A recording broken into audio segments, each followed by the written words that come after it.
Bonjour à tous, aujourd'hui on va travailler sur le thème de Pâques et on va réaliser ce petit lapin tout kawaii en pâte polymère.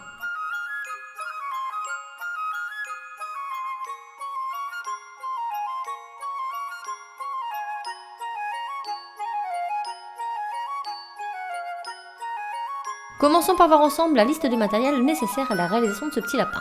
Donc pour ma part, j'ai utilisé un petit rose pastel de la marque Fimo Effect en numéro 205.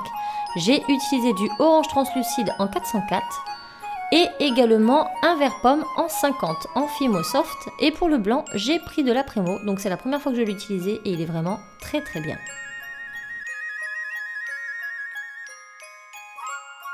J'ai également utilisé des lames scalpel de Ting Tool, des pointes, des cure-dents feront l'affaire ainsi que des lames de cutter. J'ai également utilisé de la peinture blanche, un petit marqueur et du vernis ainsi que de la Fimo liquide. J'ai pris une pince et du fil câblé, mais ça c'est vraiment optionnel. Quelques petites pastels et un petit pinceau et ce sera pas mal déjà. Donc je vais commencer par prélever un bon morceau de couleur orange translucide pour réaliser ma carotte. Alors, pourquoi orange translucide? Tout simplement parce que ma base de ma carotte va être légèrement plus fine que le reste du corps et donc à la cuisson on va devenir un peu plus jaune et translucide comparé au reste de la carotte.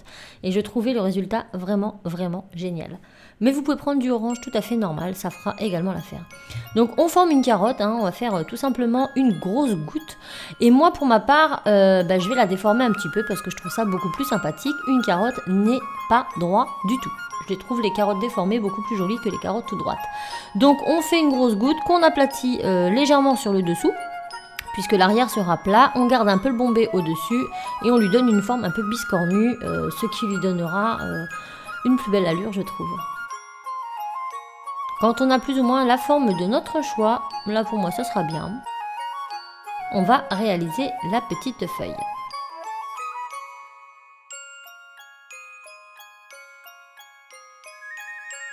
Donc pour la feuille, je prends du verre, je prélève une petite quantité et je réalise une petite boule. Donc il faut bien évidemment que la feuille soit proportionnelle au corps de votre carotte. Ça va de soi. Donc une fois que c'est fait, pareil, on forme une petite goutte en pinçant légèrement le bout, comme ceci, et on l'aplatit. Une fois qu'elle est plate, on va se munir de notre outil pointu. Donc ici, c'est un outil de la marque Sculpey, mais vous pouvez prendre une aiguille ou un cure-dent. Et on va réaliser deux striures partant de l'arrondi vers la pointe de notre feuille. Comme ceci. Maintenant, je vais prendre un petit dotting tool. Donc là, pareil, c'est optionnel. Vous pouvez faire avec n'importe quel objet de forme ronde. Et on va tout simplement faire un tout petit trou ici, un petit creux, pour y insérer notre tige. Donc moi, je vais venir la fixer avec de la Fimo liquide. Mais là encore, c'est optionnel. C'est vraiment selon votre guise. Moi, je trouve que ça tient mieux dans le temps. Mais après, vous n'êtes pas obligé, bien évidemment, de l'utiliser. Donc, je viens placer ici ma petite tige et puis avec mon objet aiguille je vais venir à la base de ma carotte réaliser quelques petits stries pour donner un effet un peu plus réaliste, même si ce n'est pas vraiment le côté réaliste qu'on recherche dans cette création mais plus le côté kawaii. Donc maintenant je viens réaliser quelques petits traits au dessus de ma carotte et sur les côtés pour réaliser tout simplement les stries de la carotte, pardon.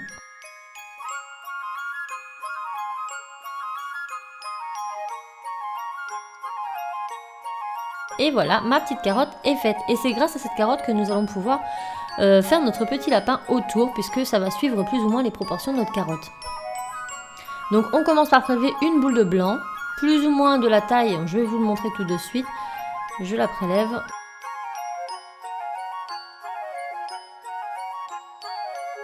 Donc la Sculpey blanche est vraiment très bien, je trouve qu'elle est même mieux que la Fimo, elle reste blanche. Donc voilà la taille de ma boule par rapport à ma carotte pour vous donner une petite idée. Lorsqu'elle est faite, on va venir pincer le haut de notre boule de sorte que le haut soit plus ou moins pointu. Donc on pince comme ça. Une fois qu'on a bien notre petite forme, on va venir l'aplatir et essayer de lui garder cette forme. Donc notre petit lapin va avoir le sommet de la tête en pointe et les joues bien prononcées. Donc il faut que le côté soit un peu plus large. Au niveau du cou, ça peut être plat, c'est pas grave puisque ce sera sur la carotte. Et puis le haut de la tête en pointe. Donc lorsqu'on a notre grosse goutte comme ça, eh bien on va tout simplement la poser pour le moment. On viendra coller les éléments lorsqu'on sera sûr qu'ils soient tous de la bonne dimension. Maintenant je vais réaliser mes petites pattes sur le devant. Donc pour ceci je prélève une petite boule, une petite quantité de pâte, je forme une petite boule et je vais tout simplement venir la couper en deux. De sorte à avoir deux petites pattes plus ou moins identiques. Lorsque c'est fait, on va venir pareil les poser pour voir si on estime qu'elles soient pas trop grosses ou pas trop petites. Pour ma part, ça me convient, donc je les renlève et je vais venir réaliser les stries des pattes. Donc toujours pareil, avec mon objet pointu, mon aiguille ou mon cure-dent, je vais venir réaliser deux petits stries comme ceci.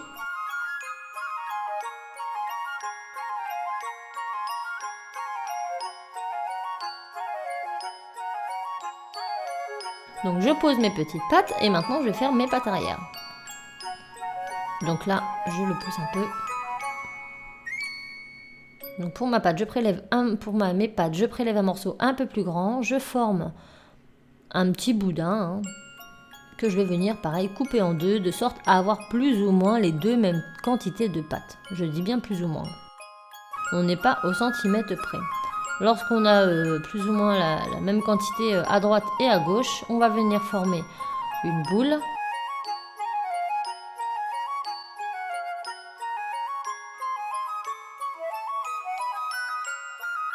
Là on voit bien que c'est pas tout à fait ça, donc hop, j'en enlève d'un côté, je viens remettre de l'autre.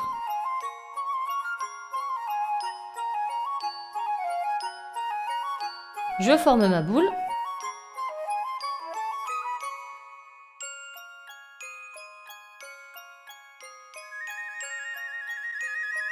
Voilà, lorsque c'est fait, toujours pareil, je vais venir légèrement l'allonger tout simplement en forme de petit boudin. Et je vais venir aplatir, mais je vais faire en sorte que le côté de mon talon soit plus fin que le haut de ma patte. Donc je n'hésite pas à venir pincer régulièrement pour que le haut soit plus grand. Je peux aussi m'aider d'un petit, comme ici, un pinceau ou autre pour pouvoir former un beau petit arrondi sur la patte et lui donner ce petit côté plus vraiment bien gros au-dessus et beaucoup plus fin en dessous. Donc je vais former comme ça mes petites pattes et venir regarder régulièrement sur ma carotte si ce n'est pas trop gros ou trop petit. Il faut vraiment que ça prenne du bas vers plus ou moins au niveau des pattes avant. Donc du bas de votre carotte, il faut que ça arrive plus ou moins jusqu'à vos pattes avant.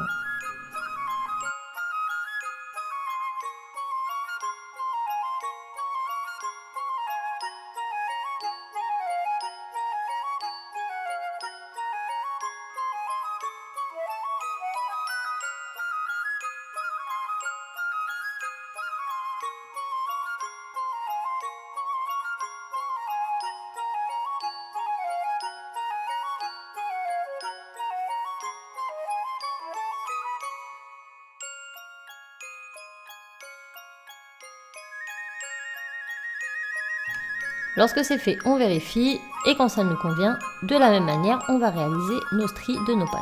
Donc on en fait deux, on en fait deux. Et là, à l'aide de notre fimo liquide, on va pouvoir commencer à coller nos petits éléments. Donc j'enlève les pattes, je commence à prendre la tête, je mets une petite pointe de fimo sur la tête. Donc on n'est pas obligé d'utiliser la fimo liquide, si vous n'en avez pas, il faudra tout simplement presser un peu plus la pâte, mais il faudra également faire attention puisqu'en la pressant, vous risquez de la déformer beaucoup plus facilement. C'est aussi pour ça que j'utilise la fimo liquide pour coller mes éléments, ça m'évite de trop appuyer dessus et donc de les redéformer. Donc je colle tous mes éléments.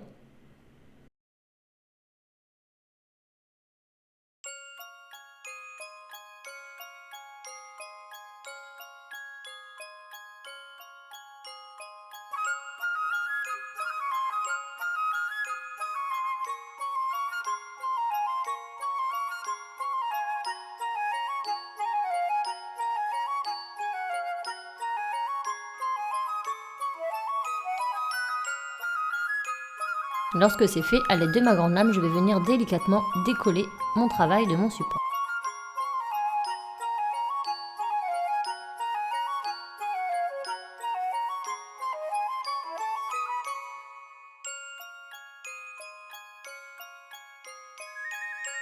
Maintenant, je vais réaliser les oreilles. Pour ceci, je prends un morceau de pâte et je réalise un long boudin que je replie en deux. Je coupe. Donc j'ai deux boudins de la même taille et donc je vais faire mes oreilles. Donc si bien évidemment vous les trouvez trop longs, et ben vous les raccourcissez encore. Moi pour ma part, ils sont très très bien. Donc je vais venir le côté le plus droit, je vais venir le couper en biseau, comme ceci, pour pouvoir l'incurver directement sur le haut de ma tête. Et je fais la même chose de l'autre côté.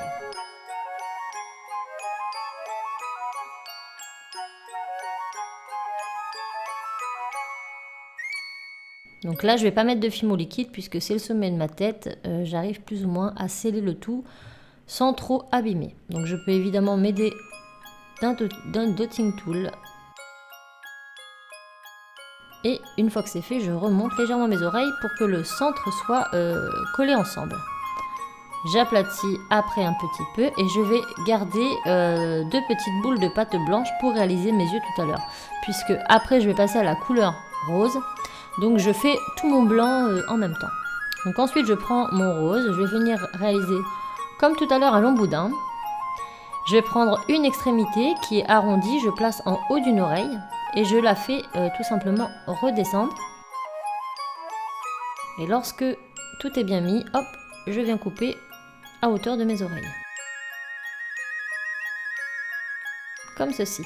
Maintenant, je prends l'autre extrémité arrondie que je viens mettre sur l'autre bout d'oreille.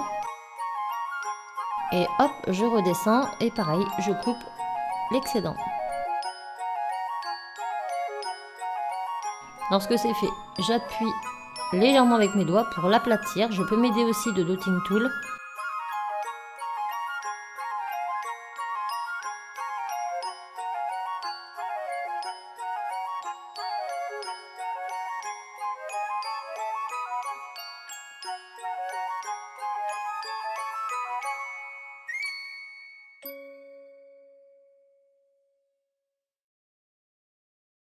Donc là, je viens renforcer un petit peu le creux de l'oreille.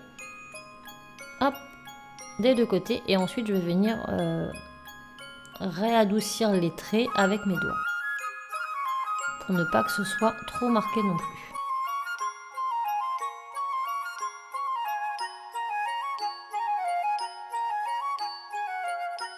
Maintenant, je reprends mon rose.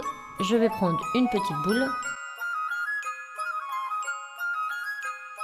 Et je vais venir former un petit carré. Donc vous pouvez faire votre nez rond, mais moi je voulais que ça soit un peu plus carré que rond. Ou bien un petit triangle, ça peut faire également très sympathique. Donc vous voyez, mon rond n'est pas vraiment rond, mais un petit peu carré. Hop, je place mon petit nez et je vais venir placer mes yeux. Donc mes yeux, vous remarquerez, j'en ai un plus gros que l'autre. C'est volontaire, bien évidemment, je trouve ça plus rigolo. Mais vous pouvez faire les deux yeux de la même taille, hein, c'est vraiment facultatif. Vous le faites comme vous le sentez. On appuie bien, toc toc toc toc, et la base est quasiment terminée. Il est plutôt cute là déjà. Donc là, je décolle une deuxième fois.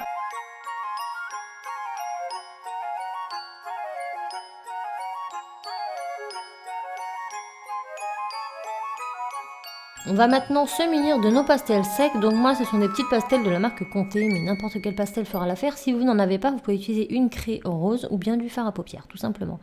Donc je prélève un peu de pastel avec un tout petit pinceau et je vais faire un petit peu mes petites joues, hein, toutes roses.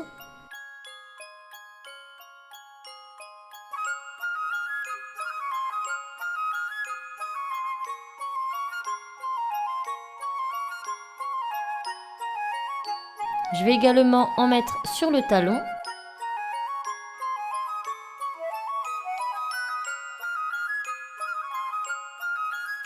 Enfin sur les talons, puisqu'on a deux pattes. Et au niveau de chaque orteil, de sorte à réaliser les petits coussinets sous les pattes de notre lapin. Donc pas besoin de remplir toute la pâte, hein, vraiment 3 petits points feront l'affaire. 3 petits ronds pour réaliser les coussinets tout simplement.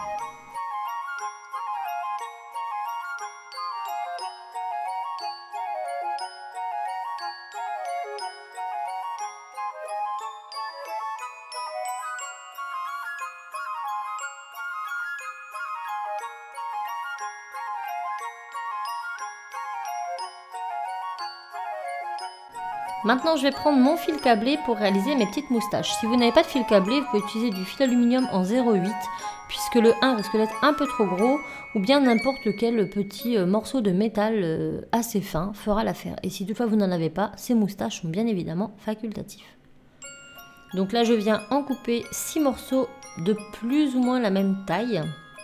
Je dis bien plus ou moins parce qu'on ne demande pas de mesurer. Et de toute façon, nous allons les retailler après cuisson. Donc s'il y en a une plus grande que l'autre, ce n'est pas du tout grave. Et une fois que c'est fait, j'en prends une. Et je vais venir tout simplement faire plein de petits picots au niveau de mes joues pour réaliser les trous des moustaches. Des deux côtés. Et ensuite, je vais venir insérer mes moustaches un petit peu en billets. Donc comme je vous l'ai dit, si elles sont plus grandes, ce n'est pas grave, nous allons tailler ça après cuisson. Donc on essaie de les mettre les unes en dessous des autres.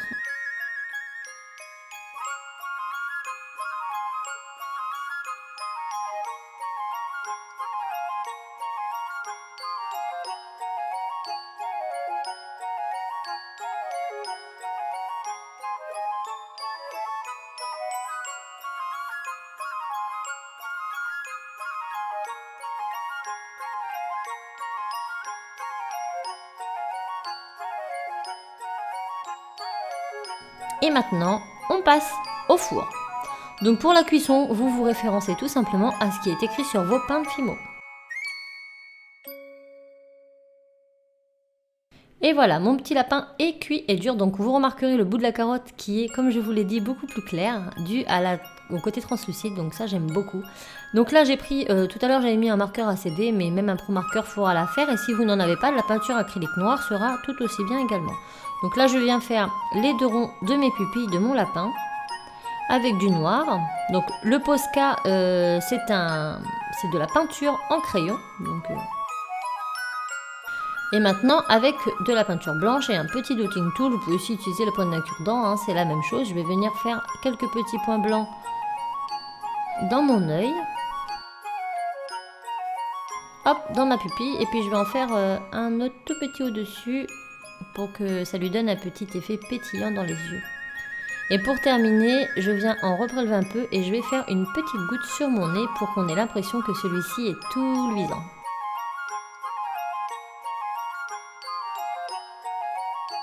Et voilà mon petit pinot.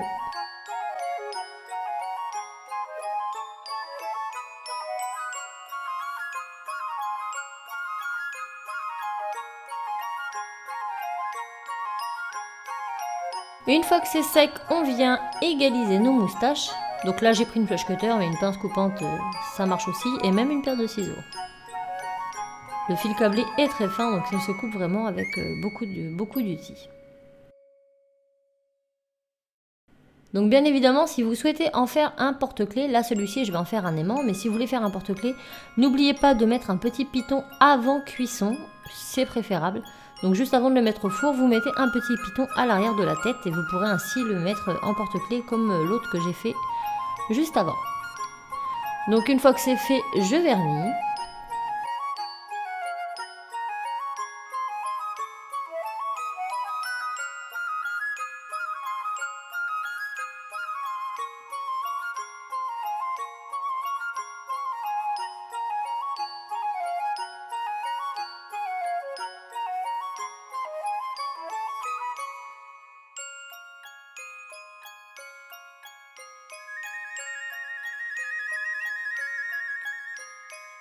Et voilà, mon petit lapin est terminé, celui-ci va servir d'aimant.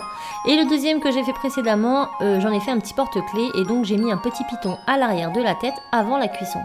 Donc à vous de créer les petits lapins de votre choix, je les trouve vraiment très originales et très sympas pour offrir à Pâques par exemple. Donc si vous souhaitez plus de tutos polymères, n'hésitez pas à me le mettre en commentaire. En attendant, moi je vous fais tout plein de bisous et je vous dis à très vite dans d'autres tutos. Bye!